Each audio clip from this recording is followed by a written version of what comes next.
everybody. So I've been getting a lot of emails from new students who tell me about their CELPIP exams and what happened. A lot of these emails now, I'm having a little alert because it's alarming what's happening. A lot of people are failing. It's almost the other email, every other email where the person says, I tried CELPIP, I failed this, or I have tried it many times and I have failed. So a lot of reasons happen that lead you to that. And I'm going to talk today about the surprises because what a lot of students are not prepared for are the surprises that these exams bring. They go in expecting something and something else happens, and that usually throws them off. So we'll talk about those. Also, if you're one of those students who is struggling or who does not want to be in this vicious circle of repeat exams, do check out our 15-hour course here in the description. It is the most advanced course online with materials, with coaching instructions that ensures you get a 9 in your first attempt. Now, let's get started with the first surprise that is the most common thing that people are shocked by when they go to the exam, which is extra parts in reading and listening. So in reading, you're supposed to have 4 parts, you might end up getting 5. In listening, you're supposed to have 6 parts, you might end up getting 7. I've heard cases where it's 8, so there's 2 extra parts. Those are rare though, but 1 extra part is something you can almost imagine would happen. It's almost a certainty these days that the extra part comes. Now this extra part is not marked, but which one is not marked? We don't know that, unfortunately. So CELPIP does it for a number of reasons, for their survey purposes and to see how many students perform well on another test, so they can include those as new tests. When you get 5 parts in reading, for example, only 4 are going to be marked. You don't know which one. So you have to do your best in all 5 parts. A lot of people say that it's the best out of the 5. So if 4 of them were where you scored highly, they're going to pick that. That is incorrect. They don't pick the best ones. I wish they did it that way. But no, you don't get that advantage, unfortunately.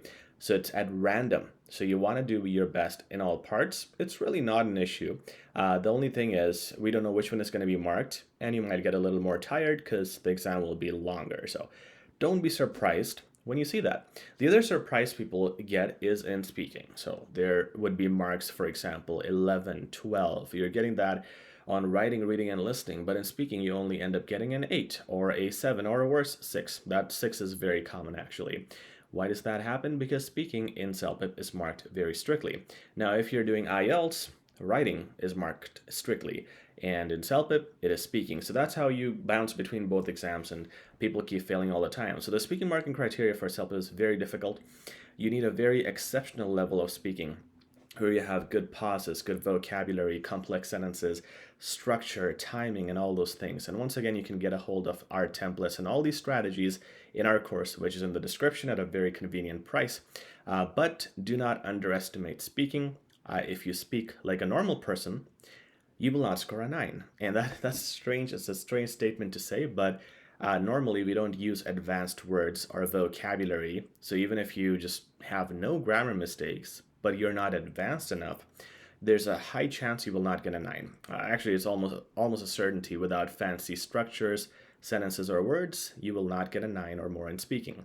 So a good way to understand how to do those things is by using our template. Those are for free on YouTube. You can check those out, HZad Education speaking templates. There's lots of videos I've done on those that will teach you the fancy words you need, so you're not shocked when you get a good result, hopefully. Now, the next one is the noise. And that's another reason why people sometimes get taken aback in the speaking part. People are noisy when it's time to speak. You're in a room with multiple people who are all talking to the computer. So it's not like IELTS where you're talking to an examiner one-on-one. You're in a room with a bunch of other people. Everyone is speaking at the same time.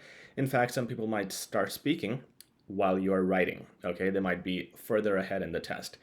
When that happens, you will be distracted. A lot of those headphones are not noise canceling headphones, depends on the location. So you want to practice at home, speaking with distractions. Whenever you're at home, I always suggest go on YouTube, put on a news channel, play it in the background, and practice your speaking. So you can practice speaking while someone else is talking. That is something you can do to prepare and not be surprised in the exam. The other thing you guys do is go online and check out these samples, right? They're good to understand the format, but they are very easy.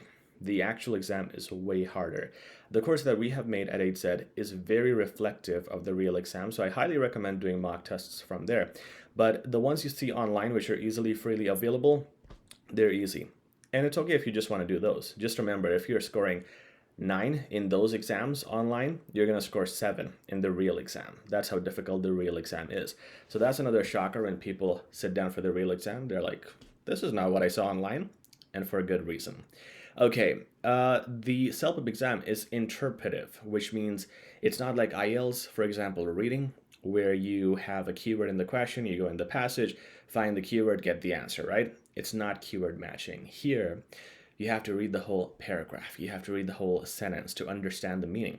Because a lot of times, CELPIP asks you things like, what does this person feel? Are they aggressive or polite, understanding, etc.? Or what do these people disagree on? And if you just see keywords, you cannot understand that. You have to understand the tone, the mood, the style, the emphasis of the reading or the listening part to understand how people are feeling. Where's the disagreement? Where's the tension? Or where's the agreement or positivity? So you have to read more and understand more in terms of reading a whole paragraph or whole sentences. In IELTS or other exams, you can read a few words or a few sections of the sentence and get the answer, not in CELPIP. So remember that. This is for reading and listening, by the way. Format. This is an easy one. A lot of times people just go in the exam thinking it's an English exam, but they do not know the format of CELPIP.